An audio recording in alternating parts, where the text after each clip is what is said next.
सब तो झुके हैं खानाए काबा के सामने।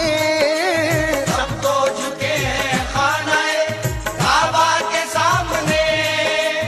सब तो झुके हैं खानाए काबा के सामने। काबा झुका हुआ है, काबा झुका हुआ है मोहम्मद के शहर में। काबा झुका हुआ है मोहम्मद के शहर